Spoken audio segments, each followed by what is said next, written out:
No dia 23 de julho de 2011, às 3h54 da tarde, o mundo recebia uma das notícias que mais abalaria aquele ano: a morte de Amy Winehouse.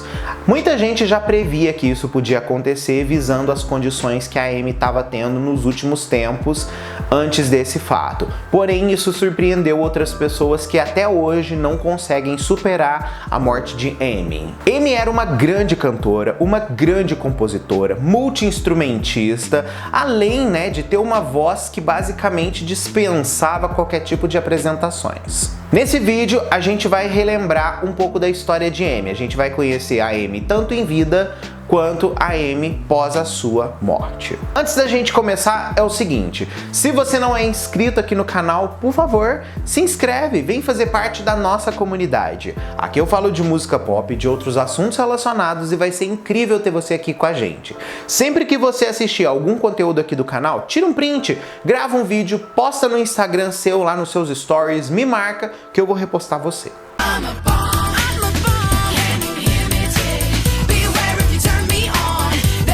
Filha de um taxista com uma farmacêutica, a Amy não teve uma das infâncias mais clássicas do mundo. Pelo contrário, ela teve uma infância bem traumática porque ela presenciou a maior parte da sua infância a infidelidade do seu pai com a sua mãe. Esse caso amoroso do Mitch, o pai da Amy, com a Jane, foi tão assim, vamos dizer, impactante na família que todo mundo chamava, os filhos ali, chamavam a Jane de a esposa do papai no trabalho, de tão assim explícito que era esse relacionamento deles. Porém, o relacionamento foi levado basicamente até quando Amy tinha apenas 9 anos, que foi quando Mitch separou de fato de Janice. Porém, é bom enfatizarmos, o Mitch sempre foi um pai ausente. Com a separação dos pais, a Amy começou a ficar muito reclusa. Isso foi uma coisa que os próprios pais acreditam que foi o gatilho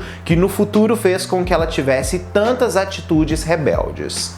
Porém, sempre no meio do tormento há uma luz, e a luz na vida de Amy nesse momento era a avó dela, a Cynthia, que inclusive foi a pessoa que incentivou Amy a ir atrás de uma carreira artística, para ela correr atrás de se aperfeiçoar nos seus talentos. Amy é matriculada pela avó na Suzy Earnshaw Theatre School, na qual ela frequentou por 4 anos. As suas qualificações artísticas se revelaram aos 10 anos, quando ela fundou com uma amiga, a Juliette, uma banda de rap amadora chamada Sweet and Sour, e pouco depois começou a tocar a guitarra do seu irmão antes mesmo de adquirir uma para si. Com o passar do tempo, a Amy continuou crescendo e evoluindo e chamando muito a atenção pela sua voz única, e ela consegue uma bolsa de estudo numa grande escola de arte. Ela começou a estudar na Sylvia Young Theatre School, onde ela inclusive conheceu o Tyler James, que futuramente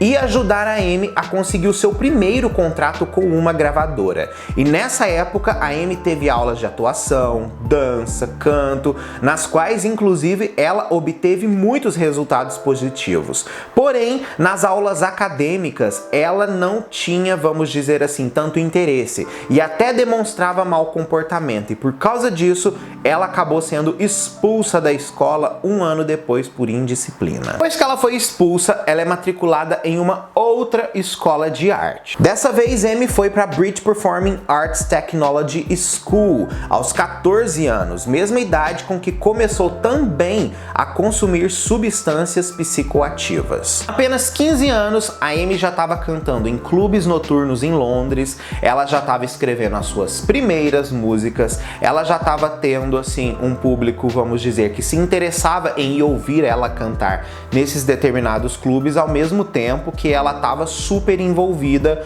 com várias substâncias tóxicas. Nessa época também é bom a gente salientar um problema de vida que Amy viveu. Com apenas 15 anos, a Amy tinha se tornado bulímica. Por quê?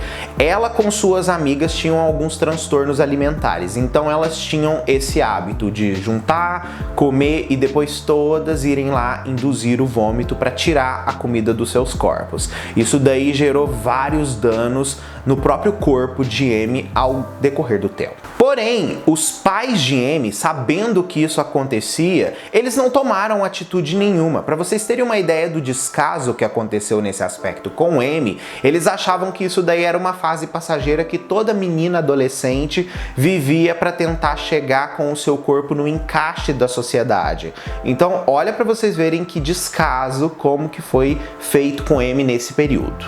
Só que a vida de Amy estava para começar a mudar no final dos anos 90, mais especificadamente em 1997, quando a própria Sylvia Young, que foi a pessoa ali que expulsou Amy da escola, consegue para ela uma oportunidade de canto em uma das orquestras mais importantes de Londres.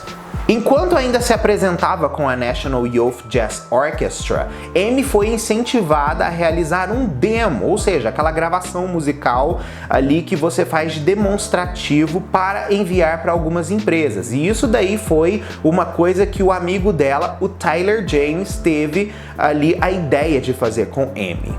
O Tyler tinha assinado contrato com o Nick Skymanski, que é basicamente tipo um empresário ali de relações públicas de uma empresa que chamava Brilliant.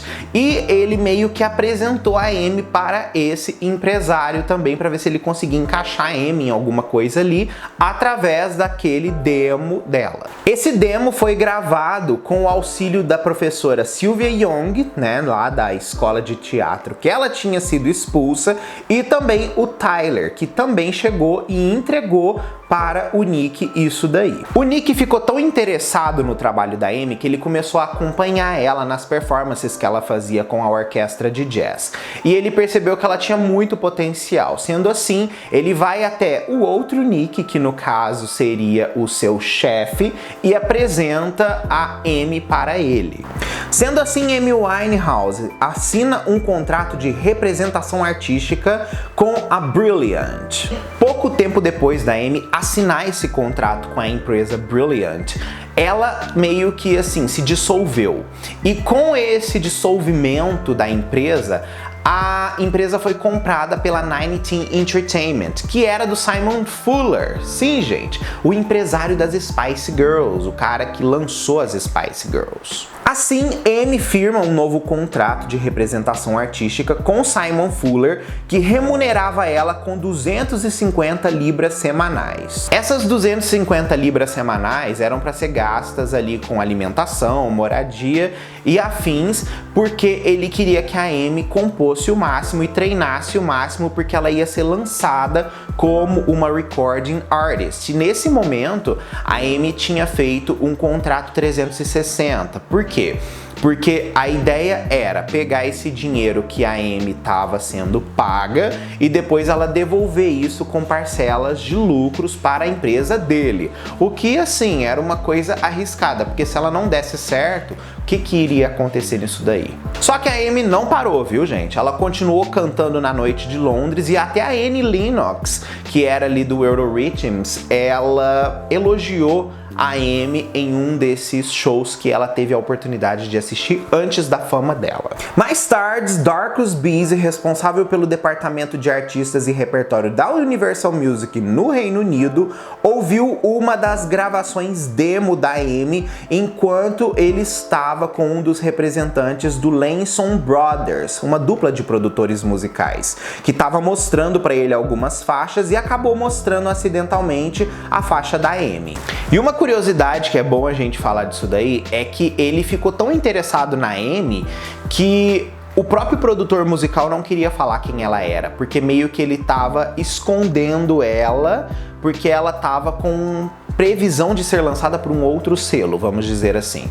E aí ele começou a correr atrás, e depois de 6 meses ele consegue o contato de fato da Amy para conseguir conversar com ela sobre o futuro dela na música. Sim, ela assina um contrato de gravação com a gravadora e editora da Island Records no Reino Unido, que ficou responsável pelos seus lançamentos. Pouco tempo depois disso daí, oficialmente o mundo é presenteado com a primeira obra-prima da carreira de Amy Winehouse, o disco de estreia dela, Frank. O álbum foi lançado em 20 de outubro de 2003 e a maior parte das canções incluídas nesse disco reflete acerca do relacionamento que ela teve com o repórter Chris Taylor, no qual ela conheceu ali enquanto trabalhou por um período na World Entertainment, que era inclusive 7 anos mais velho que ela, enquanto ela também relata outros problemas familiares em faixas como What Is It About Man. A crítica musical amou o disco de Amy, amou que era uma artista nova fazendo aquele tipo de coisa ali. Inclusive,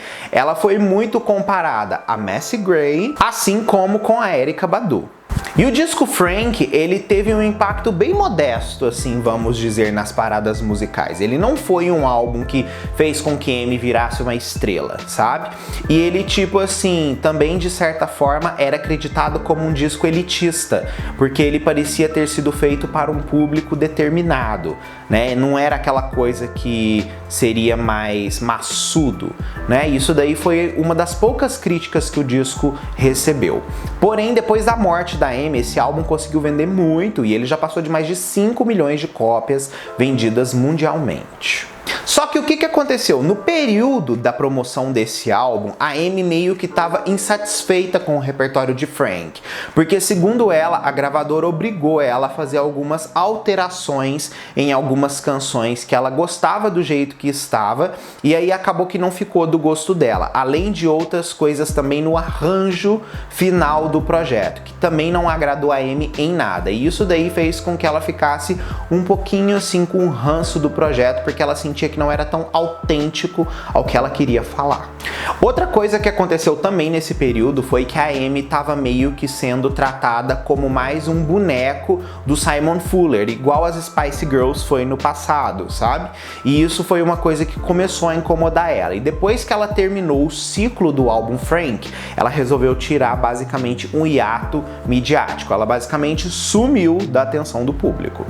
Depois que a Amy termina a era Frank e se afasta, o ano dela meio que foi muito conturbado e improdutivo. Basicamente, ela passou 18 meses procrastinando, bebendo pra caramba e usando muitas drogas. Os exaustivos shows que ela fez para poder promover o seu álbum de estreia renderam vários lucros à Island, mas assim, vamos dizer, esgotaram a Amy totalmente no aspecto criativo, e o resultado disso, como eu disse, foi um super bloqueio de composição. Inclusive a própria Amy relatou que não tinha nada sobre o que escrever. Quer dizer, ninguém quer ouvir um segundo álbum sobre promover o primeiro. Não faz o menor sentido.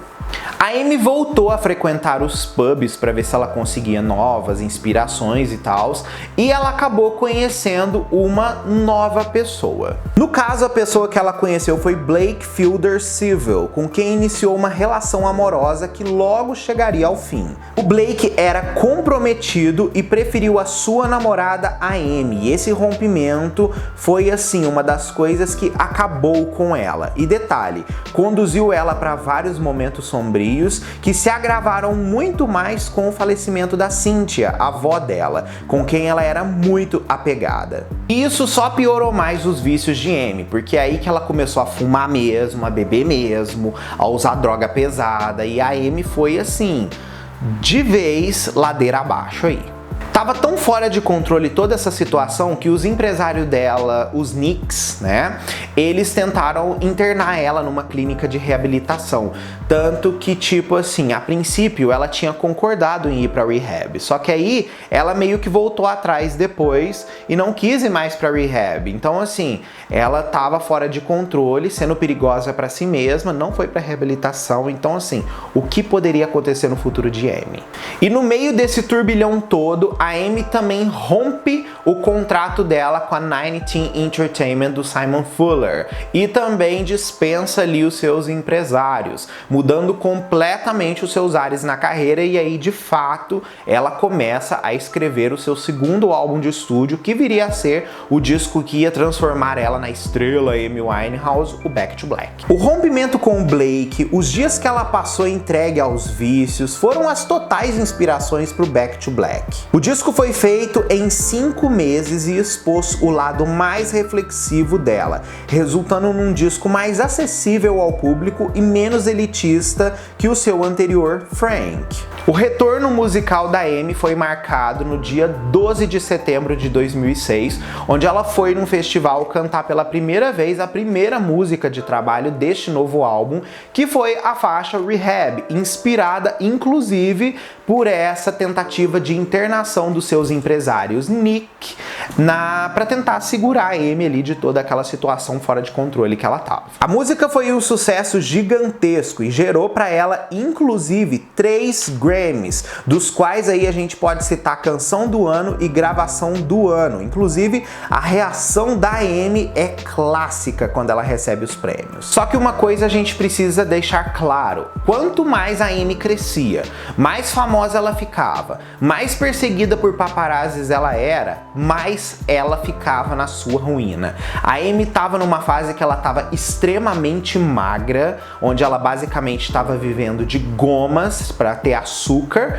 porque ela não comia, e ela, além disso, estava usando drogas e bebendo loucamente. Ela também realizou aparições embriagadas nos meios de comunicação ali. Um exemplo foi o programa The Charlotte Church Show, em outubro de 2006, e no Nevermind the Buzzcocks. Em janeiro de 2007, ela lança o segundo single do álbum, que foi a faixa You Know I'm No Good, que é uma música incrível, inclusive, que foi até número 18 lá no UK, mas a música foi totalmente ofuscada pelos escândalos da vida pessoal de Amy, porque eles só conseguiam falar de como aquela mulher estava se declinando às drogas. E a mídia é assim, gente. Quanto pior o artista tiver, mais eles vão querer sugar.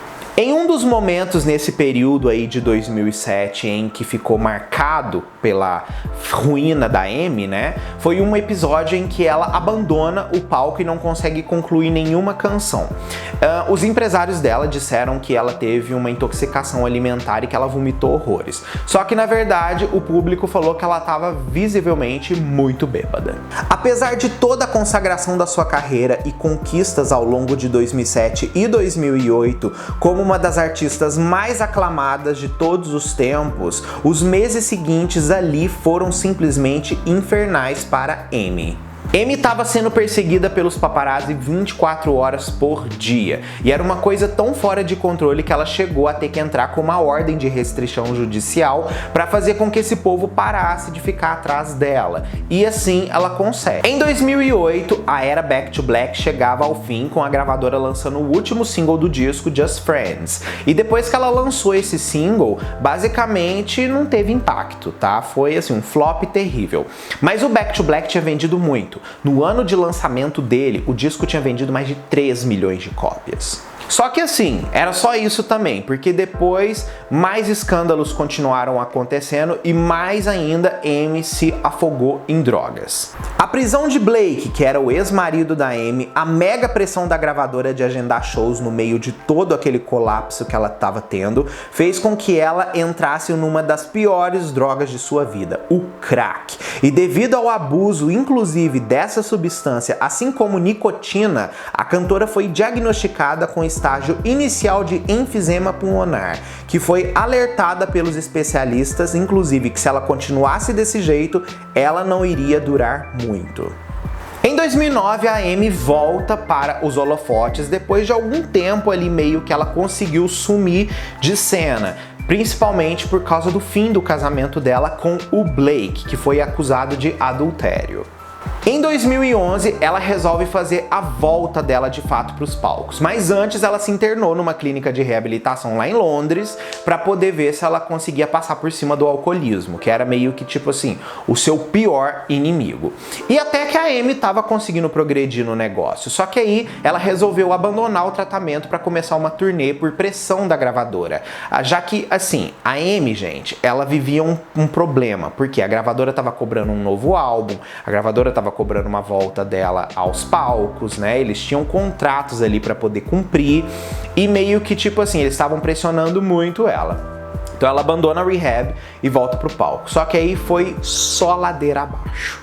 No último show que a Amy fez viva, ela tava agindo de forma errática no palco, ela não tava conseguindo cantar nada, ela jogava as coisas no público, enfim, ela tava assim, fora de controle naquele dia. E isso tudo aconteceu em maio de 2011, e quando foi em julho de 2011, a notícia que simplesmente o mundo não esperava, porém outros esperavam, chegou. Amy Winehouse foi declarada morta às 3h54 do dia 23 de julho. Duas ambulâncias foram chamadas à casa de número 30 da Camden Square, localizada no bairro Camden Town, em Londres, devido a um telefonema à polícia britânica para atender uma mulher desfalecida. Pouco tempo depois, confirmaram, morria Amy Winehouse. A legista que fez ali o acompanhamento da Amy naquele momento, diagnosticou a morte dela como simplesmente uma overdose de drogas, porém ela morreu mesmo porque ela bebeu até morrer. Ela tinha drogas no seu corpo, mas o álcool foi de fato o que desfaleceu ela. Ela teve uma parada respiratória e ficou inconsciente. Um fato que é bom a gente também salientar nisso daí. A deterioração e condição física dela ajudaram a piorar o seu quadro. Uma das coisas que mais marcou Amy Winehouse em toda a sua carreira foi o seu visual. Amy virou uma artista referência no aspecto de imagem. Ela reunia vários elementos que deixavam explícitas as suas influências. O penteado inspirado nos anos 50 e 60, chamado Beehive, o forte delineador que ela fazia referência à rainha Cleópatra, o piercing no lábio inspirado a Marilyn Monroe e as várias tatuagens dela com desenhos da Betty Boop, entre outras coisas. Transformaram ela num ícone de estilo. E essa foi a vida e morte de Amy Winehouse, uma artista que, tipo assim, infelizmente a gente nunca mais vai ter ninguém parecido com ela. Artistas como Amy, elas são diamantes, elas nascem uma vez em muito tempo, né? E ela entrou para o Clube dos 27, que foi exatamente aqueles grandes artistas que morreram com apenas 27 anos no auge das suas carreiras. Tá? Comenta aqui qual foi o impacto da Amy na sua vida, que eu quero saber a sua opinião sobre o assunto, tá? Ó, um mega beijo e a gente se vê no próximo vídeo nosso. Aí.